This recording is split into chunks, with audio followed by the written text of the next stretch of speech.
Bismillahirrahmanirrahim. Assalamualaikum warahmatullahi wabarakatuh. Halo semua, perkenalkan nama saya Wadinil Haq dengan NIM 0104221038. Nah, di sini saya akan memaparkan hasil tugas akhir saya pada mata kuliah metode hadis tematik yang diampu oleh dosen Bapak Haji Muhammad Iqbal Abdul Muin LC.MA. Nah, adapun judul materi yang akan saya bawakan yang berjudul Mengelola Relawan dalam Kegiatan Dakwah. Langsung saja kita masuk ke sub pembahasan, yang dimana pada pemaparan pertama saya akan menjelaskan bagaimana peran relawan, dan yang kedua bagaimana hadis terkait dengan relawan, dan yang ketiga cara merekrut dan mengelola relawan, yang keempat contoh sukses pengelolaan relawan. Saja kita masuk ke pemaparan pertama, yaitu pengertian relawan. Nah teman-teman, relawan adalah orang-orang yang secara sukarela memberikan sumbangan, pikiran, keahlian, tenaga, waktu, dan lain-lain sebagai wujud kepedulian pada kemanusiaan, perubahan sosial atau lingkungan tertentu.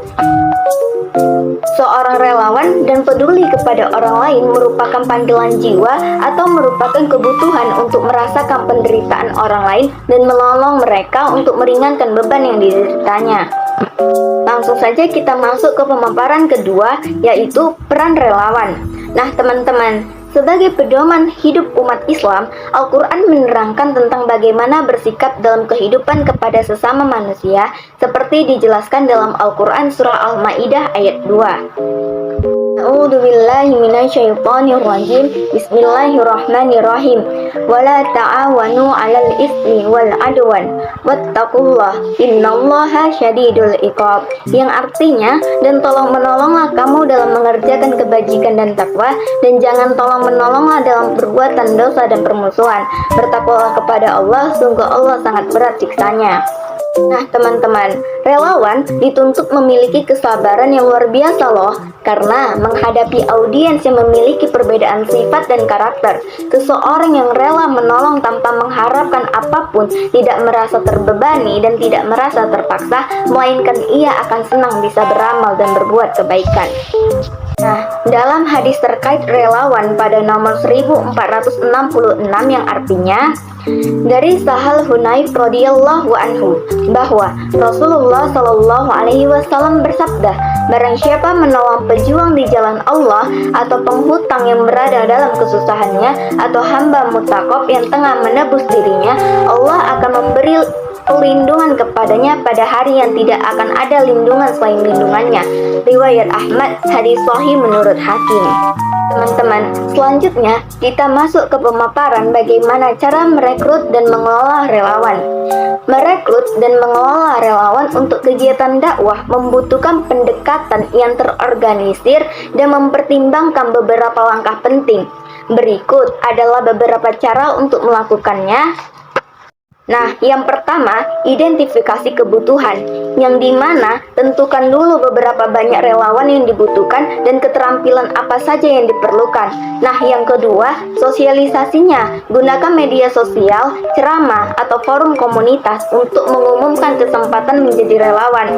Nah, di sini kita jelaskan visi dan misi kegiatan dakwah yang akan dilaksanakan dengan jelas. Nah, selanjutnya, yang ketiga, proses seleksi, yang dimana kita akan melakukan wawancara atau sesi seleksi untuk menilai keterampilan, minat, dan komitmen calon relawan terhadap kegiatan dakwah. Yang keempat, pelatihan, yang dimana kita memberikan pelatihan awal kepada para relawan untuk memastikan mereka memahami tujuan, nilai, dan metode yang digunakan dalam kegiatan dakwah. Selanjutnya, ada juga nih beberapa langkah dalam mengelola relawan. Nah, yang pertama, komunikasi terbuka, yang dimana kita menjalin komunikasi yang terbuka dan jelas dengan relawannya. Buat forum atau grup diskusi online untuk memudahkan pertukaran informasi. Nah, yang kedua, delegasi tugas, yang dimana kita membagi tugas berdasarkan keahlian dan minat relawan. Nah, kita pastikan setiap relawan merasa bernilai dan memiliki kontribusi yang signifikan.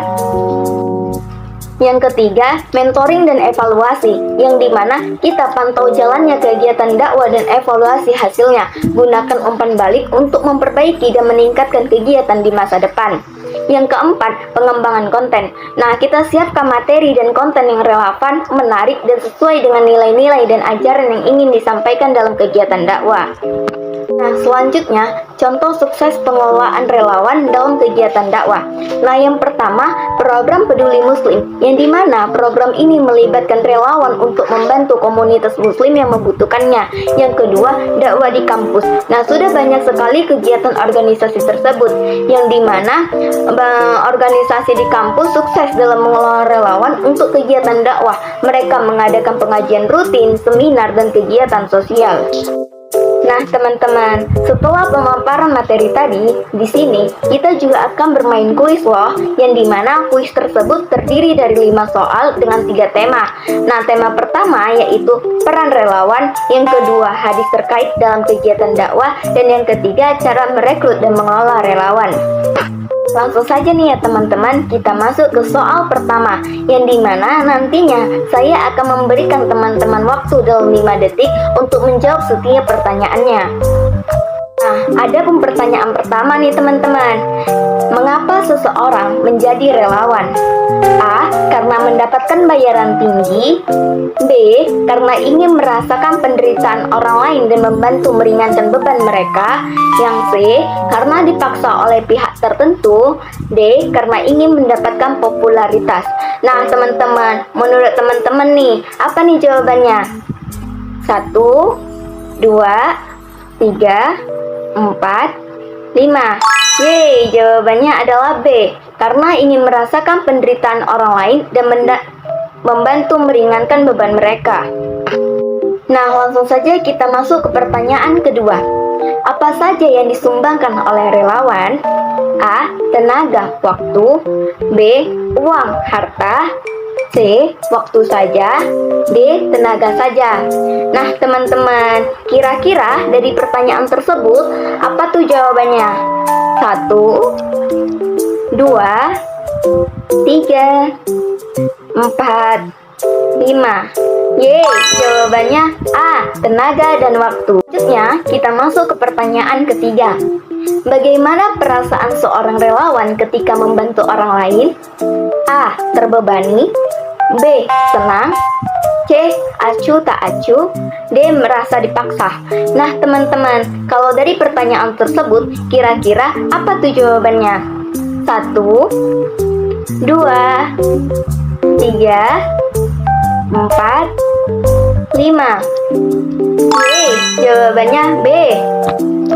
Kita masuk ke pertanyaan keempat. Nah, apa yang dilarang dalam surah Al-Maidah ayat 2 mengenai tolong-menolong? A. Menolong dalam hal apapun. B. Menolong orang sakit. C. Menolong dalam mengerjakan kebajikan. D. Menolong dalam berbuat dosa.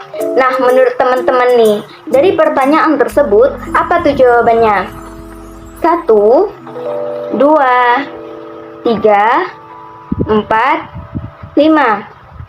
Yeay, jawabannya D. Menolong dalam berbuat dosa. Wah, selanjutnya kita masuk ke pertanyaan terakhir nih teman-teman. Apa yang Allah berikan kepada orang yang menolong pengutang dalam berada dalam kesusahannya? A. Kekayaan di dunia.